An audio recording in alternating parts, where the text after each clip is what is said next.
Welcome back to the lineup. It's now time for our Week 4 college football recap segment. We're going to start with Texas Tech and Utah. Joel, Texas Tech came away with this one in the fourth quarter, won 35-10, but the Utes really struggled on defense. Yeah, Jake, you said 34-10, Red Raiders win. I'm not even so much looking at the Utes' defense. I'm looking at their offense here. They were undisciplined. They had they actually had 2 penalties, and Tech had 14, so that in of itself is a little misleading. But in the first quarter, Utah had 2 fumbles in Texas Tech territory, and Dampier, their quarterback, was 7 for 7 up to that point. So really, they just lost momentum, shot themselves in the foot twice, and on top of that, 4 for 14 on third down, 0 for 2 on fourth. That just doesn't get the job done. Not at all. But how about Will Hammond? How about Texas Tech? I mean, they looked phenomenal in this game. They look great.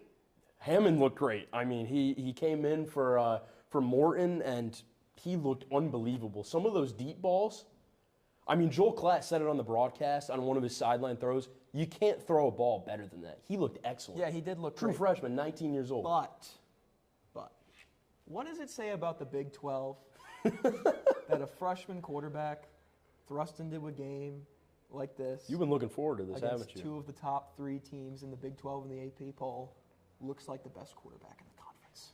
What does it say about the Big 12? The Big 12 is not a good conference. It is by far the weakest of the Power 4. And I said that in our first show, and I'm echoing it again. Texas Tech, I'm just going to say it right now. Book them as the Big 12 champion right now.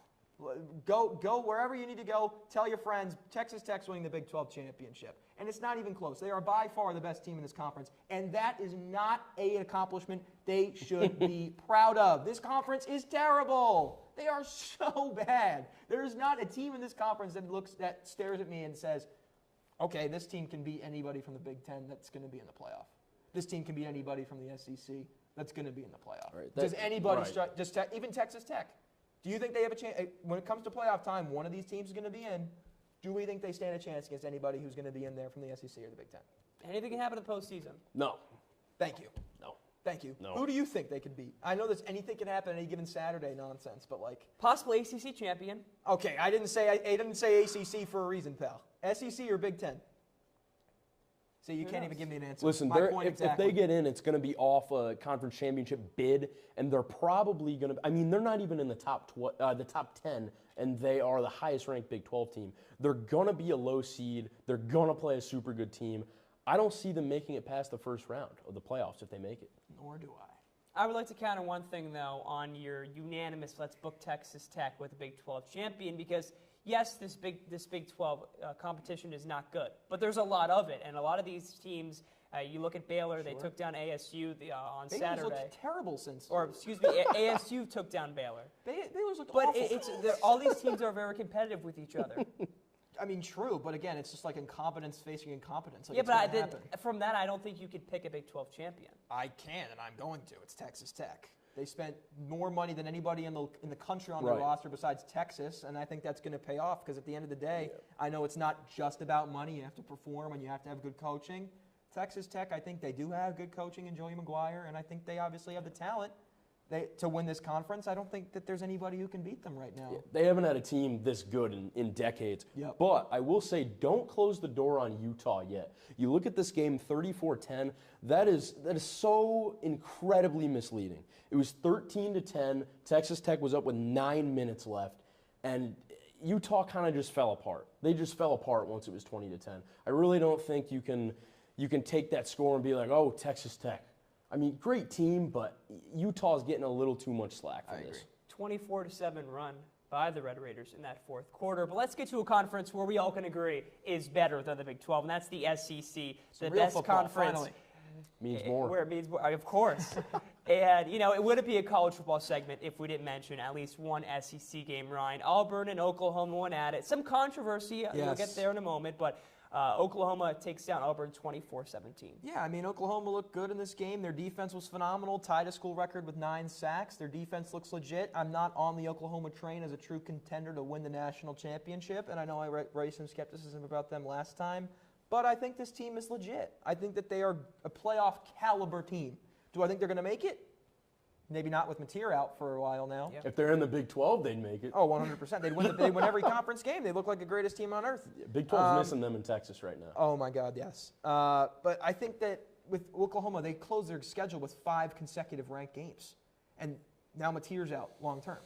Like, they're not in a great spot. At least 3 weeks. And it's unfortunate that the story of this game is the missed call. It really is. Because this is a call that, Auburn loses by 7, and the touchdown that Oklahoma got shouldn't have been a touchdown. It's a terrible look for the SEC. It's a terrible look for the officials. I don't think Auburn would have won the game regardless, but not a good look either way. Yeah, I completely agree. Bad look for the SEC. You can't solely blame the loss on it, but by the rule book, agree or disagree, it should have been an unsportsmanlike conduct, Correct. 15-yard penalty. I do want to say that is the story of the game, but what I took away from this, besides that, is circle the name. Cam Coleman, sophomore wide receiver for Auburn. He only had 3 catches, but he was giving them so much trouble, drawing so many PIs. He had an incredible back shoulder fade catch for a touchdown. He looks phenomenal as a sophomore. Yeah. I don't think Auburn's anything special, especially in the SEC that is as loaded as it is.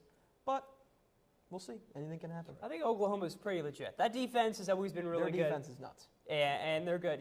They have Kent State, so an extra week maybe for Mateer to get healthy. He won't be in there for a couple of Kent weeks. State fans are fuming with that comment. Red Jim. River right afterwards. That's going to be huge. tough, especially without your I think they QB1. still win without Mateer. Hot take. Really? Yeah. I don't trust Arch. Arch is coming to play that game. I don't trust Arch. That defense is going to give Arch some Yeah. real trouble. Yeah. They're going to give Arch some real issues. Yep.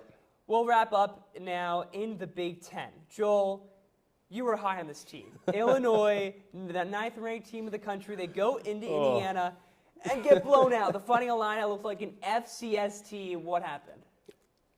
I don't know. It really was not a good look for me. I was extremely high on them. I will say Altmaier didn't play bad. He didn't have any turnovers, Clinging but on to Oh every my little God. string of, oh, look at me.